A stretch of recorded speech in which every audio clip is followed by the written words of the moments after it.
Now, I also mentioned I can search. If I just type in door here, hit enter, it'll actually run through. It'll help if I remember what I was looking for.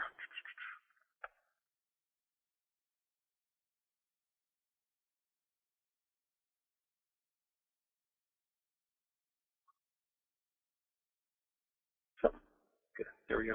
One thing I know how to spell. There we go. So, well, if you're searching for something that you actually know how it's spelled in the model, it'll actually find what you're looking for. And it'll run through everything and pull all that data in. So, while that thinks. Now, this is focusing just on the models. I can also share and view CAD files, Word files, Navisworks files. I can actually look at things like my calendar. I can create events on here and share those with other people. And I can export this calendar so I can connect it to things like Outlook or Google Calendar, iCalendars. And I can also create a project wiki. So if there's specific information I feel that everybody who's a part of the project needs to see, I can create that here, have multiple authors who are managing it, having specific dates that people have to be aware of, events, content, rules, regulations, codes. All that could be right here. So anybody who's part of the project can access that and see that information. Now, one thing I mentioned before, there are two buttons inside of Revit that are going to make things a little bit different from what you're used to. Now, when I was looking at the architectural file, it said the last time that was modified was in June. I recently saved this today. These two buttons in Revit allow me to do a couple of different things. The one here, Views, allows me to choose specifically what views in Revit. So what views in Revit I want to be uploaded to the cloud. So that way I can manage and say, you know what, I only want a couple of floor plans. I don't want all of the sections. I only want this 3D view, but not that 3D view. So if there's certain data that other people shouldn't be able to see necessarily, maybe it's security, maybe it's just not ready yet, I can actually manage that. The other one manages the publishing.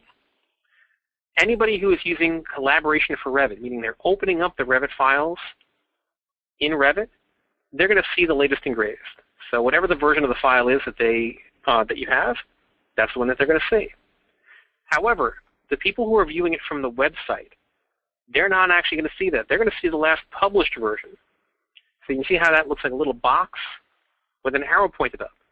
That tells me that the version that's online is not the most recent. So all I have to do is click on this, tell it that I'd like to publish, and then the latest version will now be published online, meaning that the people who actually go to the website or the mobile device will actually be able to see that latest version. So you can manage how the people who are not actively working in Revit can see your work. Now, one last thing.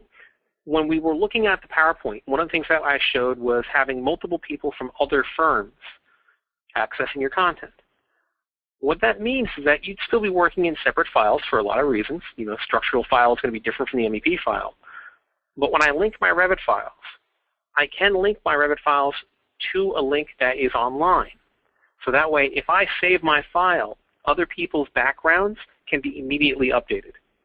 So that way there's not a difference on that. There we go.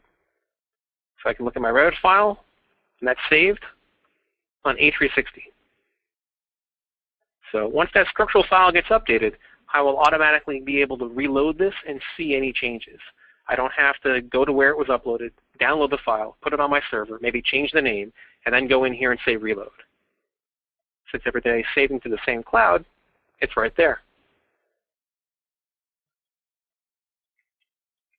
Now, there was one other little piece to this, and that's the mobile access. So what I'm looking at right now is an iPad with A360 running on it. A360 is a completely free app, and this also works on Android. Now, if you download the app, everybody will have access to A360 Drive. So that's just what you get by having an Autodesk login. You'll have 5 gigs of storage, 25 if you are actually a part of a subscription account. But if you're part of A360 team, you also get a few other features. So if I actually scroll down to the project that we're looking at right now, I can see by that little orange dot that there's been activity today. I can set myself up for notifications if I want. I can look at my different files. I can see what's been happening. So that's that comment that I actually asked earlier. That's the file that I just updated. I can see what other people are actually working on. And if I did have the wiki updated, I can read that here too. So in this case, let me look at the MEP file. It'll download the file if I haven't downloaded it recently. If I already had looked at it, it would have kept it locally. So that way I can open the file up again without needing to be online. And just like you do on the website, it will actually open this up and allow me to view my different content. So I can click on elements, I can get my properties, my information on them. And if I'd like to see something different, I come in here and choose what views I want to see, what data I have in here that I'd like to actually work with.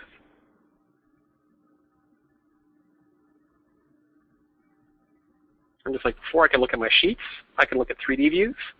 I have the ability to turn on and off specific layers.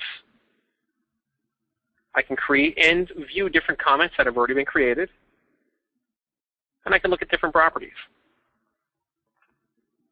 Now, unlike the website, one of the things I can do here is I actually can take, excuse me, I can actually take, in a way, red lines. Now, what this means is that it's not necessarily going to allow me to do markups, but it will take a screenshot, which will allow me to, back here, which will allow me to actually mark that up and save the screenshot.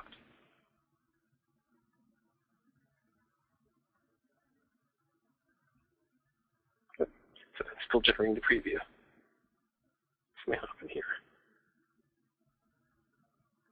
Now, this is specific for 2016. One of the benefits for this is that everybody who uses things that are based on the cloud, you're always working on the exact same version.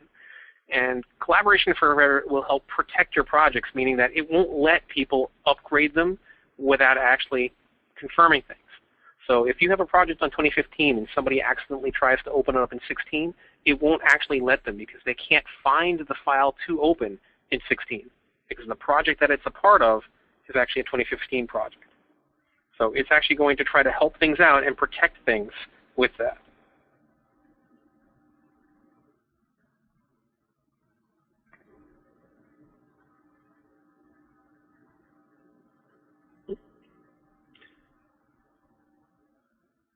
And here's a comment that I made not too long ago. I can click on this.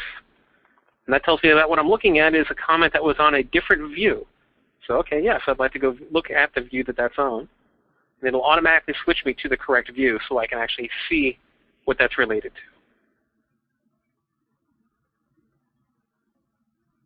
to.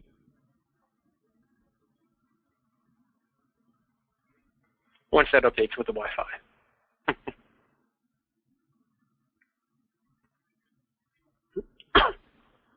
So what we're looking at is two things that work together in concert. You've got A360 Collaboration for Revit. That actually is a service and a plugin for Revit. It allows you to communicate, collaborate, and work with other people on the same files from anywhere, regardless of what firm or what network they're on. As long as you have high-speed internet, you're good to go. A360 Team is the service that actually allows that to happen. That's the glue that essentially connects everybody together and allows you to access and view that information from anywhere. So what we're talking about is we are able to access the project data, we can enhance our team's communication, and we can connect that entire team together with A360 Collaboration.